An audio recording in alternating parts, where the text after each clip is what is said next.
So welcome page. We have already described Cognos components here, and then we go into data modeling.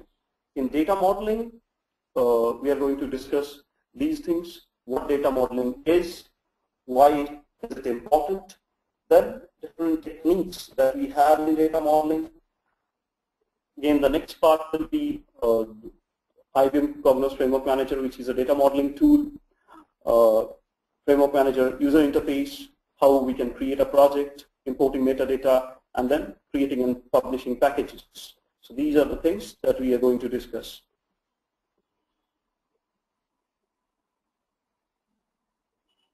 Okay. Another question that we have is, does BI require data warehousing?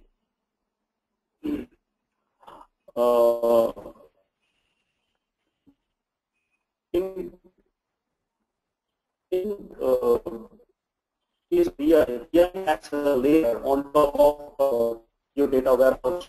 So data warehousing, you are going to do the dimensional modeling. That is very important. You need to have a very good data warehouse to actually leverage that information to create reports. And so obviously data warehousing is the need of the hour. The good, if you have a good robust data warehouse or a dimensional model, if you call it, then the reports that you generate will be much faster and will also give you the correct results. Okay. I have another question which says, I run a website, daily thousands of users visit and consume content. On average, I get 200 page views. Do you think I need to have a BI tool? If yes, which BI tool?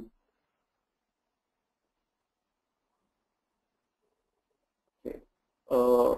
This is something. This is basically web analytics that you are talking about. I'm not sure if we have a particular tool in that area, but maybe the information that that you have, where from you are getting, you are already saying that 2 million page views per month you have. So from there are various tools also available in the internet which can do this web analytics for you.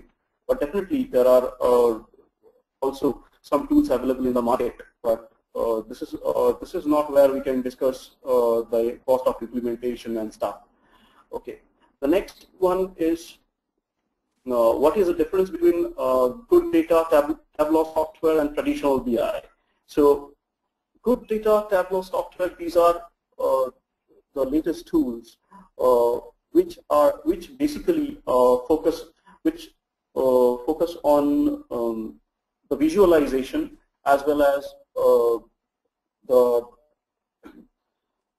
as well as like the traditional BI systems that we had, the other ones, those were old. Those were traditional BI systems. Like in that you had robust business intelligence where you do data modeling and then you do it on top of this. There is something like it's the business requirement that is important, where you need to see where it fits in. So you need to use the software in that way. There is no line that you can draw between these kinds of softwares. Okay. What is future in-memory analytics? So talking about in-memory analytics, in-memory analytics is something where the full analysis can be done in the memory. All your reporting, the queries that you run for the reports, the analysis that you do, these are done in the background, totally in the memory. So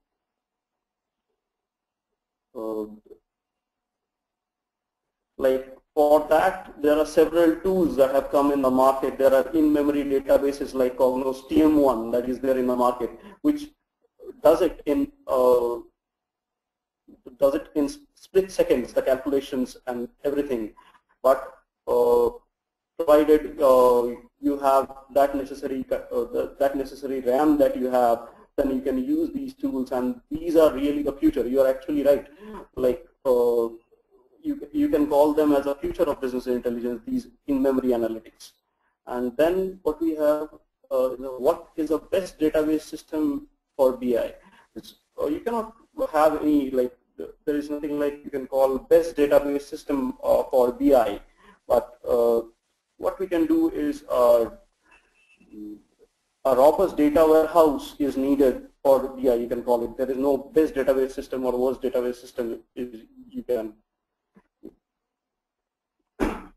define here. Okay, how do you justify Cognos 10 is best tool compared to the others?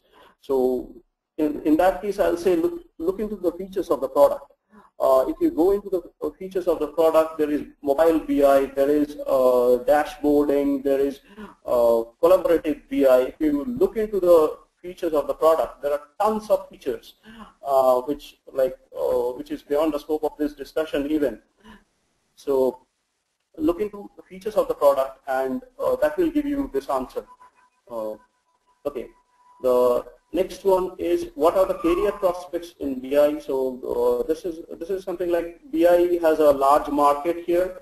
BI has a large market worldwide, and last 3-4 years BI has been booming. So the people have skills in BI are rated in high value in the market.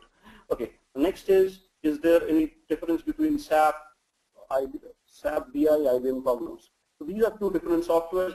Both are BI tools. If you're talking about Business Objects and Cognos, both are BI tools. Both have different sets of features, and you cannot draw a line and try to put in difference between two products. These can be compared in terms of the features that it has and which is best suited for your business. Okay. I'll go ahead with the slides now.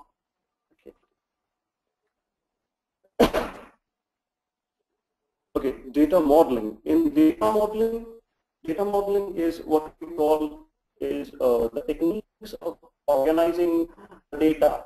Enterprise data is known as data modeling.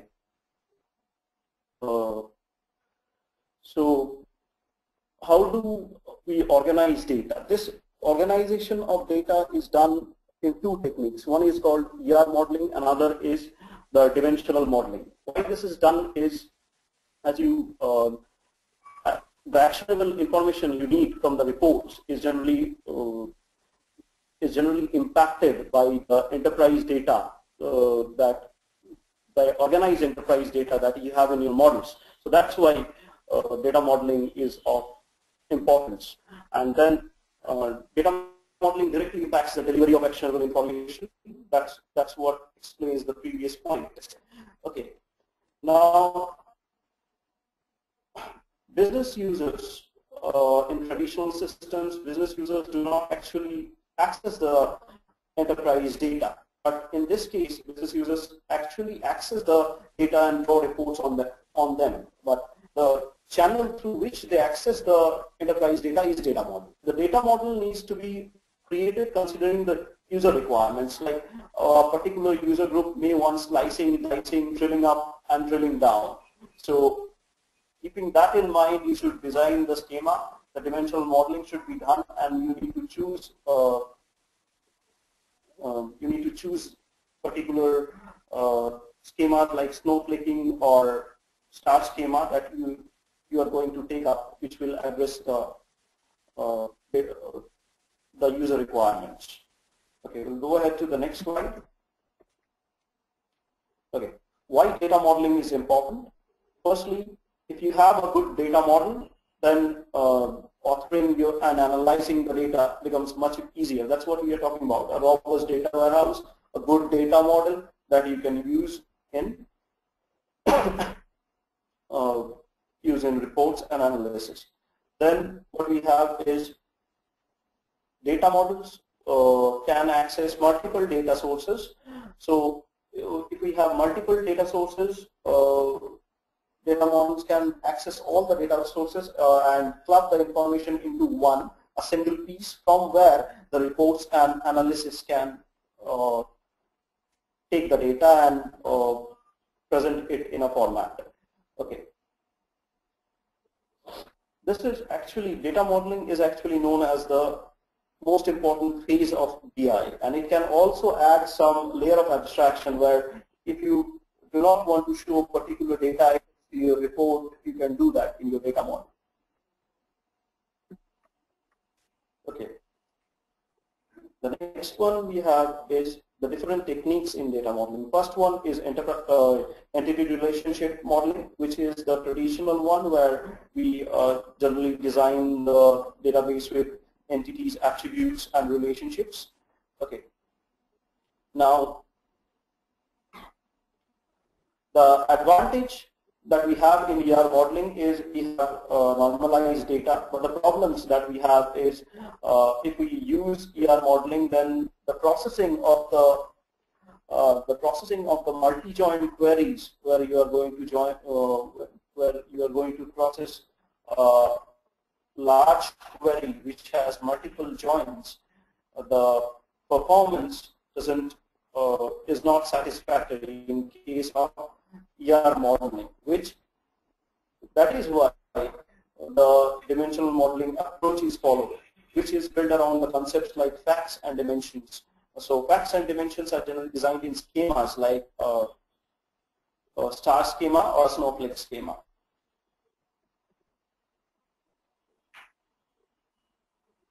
Okay. The next one is IBM Cognos 10 Framework Manager. So Framework Manager is the data modeling tool for Cognos BI.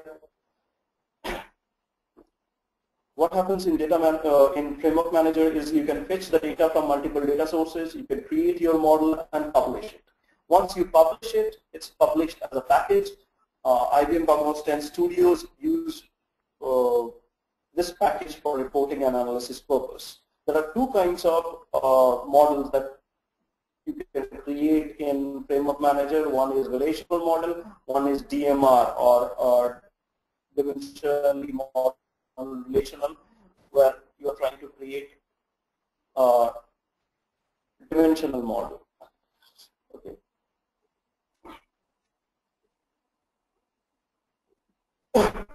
Relational models are generally good to address ad hoc queries and the reports and the basic reports. In case of DMR is the whole analysis part. This is a Framework Manager interface that we have in here. Okay. Firstly, if you see here, this is the project viewer pane where you can actually expand the